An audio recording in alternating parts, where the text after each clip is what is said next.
एक गांव में दो दोस्त रहता था। वह दोनों बहुत गरीब थे। जैसे तैसे करके वह दोनों अपने परिवार का गुजारा करता था। वह दोनों अपने घर की आर्थिक स्थिति को दूर करने के लिए शहर जाकर काम करने का फैसला किया और दोनों दोस्त वहीं काम करने लगे। शहर से गांव ज्यादा दूर नहीं था, इसलिए वह डेली काम करके शाम को वापस घर आ जाते। एक दिन काम ज्यादा होने के कारण काम करते करते रात हो गई थी। वे लोग जल्दी जल्दी काम खत्म करके घर जाने लगे। दूसरे दोस्त को घर पहुंचने के लिए एक छोटा सा रास्ता पता था। वे दोनों उसी छोटे रास्ते से जाने लगे, लेकिन अंधेरे की वजह से उन्हें रास्ता समझ नहीं आ रहा था और अचानक दोनों दोस्त एक गड्ढे में गिर गए। उस गड्ढे में पहले वाले दोस्त को एक चमक दिखाई दी। उसने दूसरे दोस्त से कहा, दोस्त उधर देखो, कुछ चमक रही है।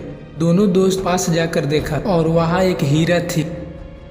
वह दोनों दोस्त हीरे को देखकर बहुत ज्यादा खुश हो गए। पहले दोस्त ने कहा कि हम लोग इसे बेचकर बराबर बराबर पैसे ले लेंगे। दोनों गड्ढे से बाहर आए और घर की ओर जाने लगे। जो दूसरा वाला दोस्त था उसे लालच आ गया। वह अकेले ही डायमंड को हड़पना चाहता था, इसलिए रास्ते में उसने पहले दोस्त से मारपीट करके हीरा छीन लिया। पहला दोस्त कुछ नहीं कर पाया क्योंकि वह शारीरिक रूप से कमजोर था और दूसरा दोस्त उससे ज्यादा स्ट्रांग था। दूसरा दोस्त डायमंड को लेकर शहर चला जाता है। पहला दोस्त दुखी मन से घर वापस आ गया।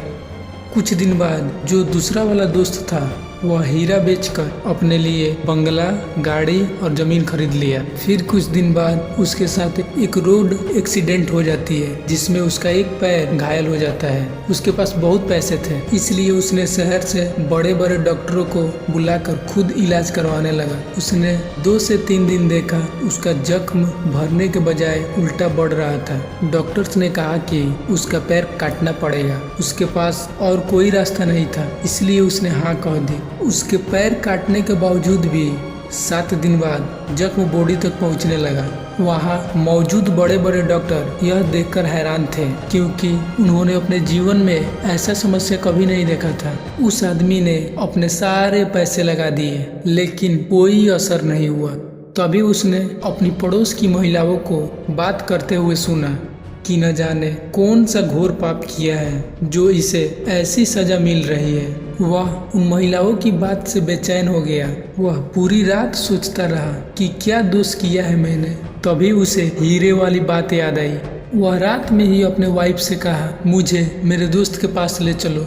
वह अपने दोस्त के पास गया और पूछा, दोस्त उस रात के बाद तुमने ऐसे क्या श्राप दे दिया जो मेरा यह हालत हो गया। पहले दोस्त ने कहा, तुम्हारा यह हालत कैसे हुआ ये तो मैं नहीं जानता। मैंने उस रात में अपनी हालत देखकर ईश्वर से बस इतना ही कहा कि ईश्वर, मैंने अपनी और अपने दोस्त की परिवार की खुशी चाहिए, लेकिन मेरे दोस्त ने सिर्फ अपनी खुशी के बारे में सोची। मुझसे वह हीरा छीन लिया और तुम अपनी ताकत दिखाकर इंसाफ कर दो।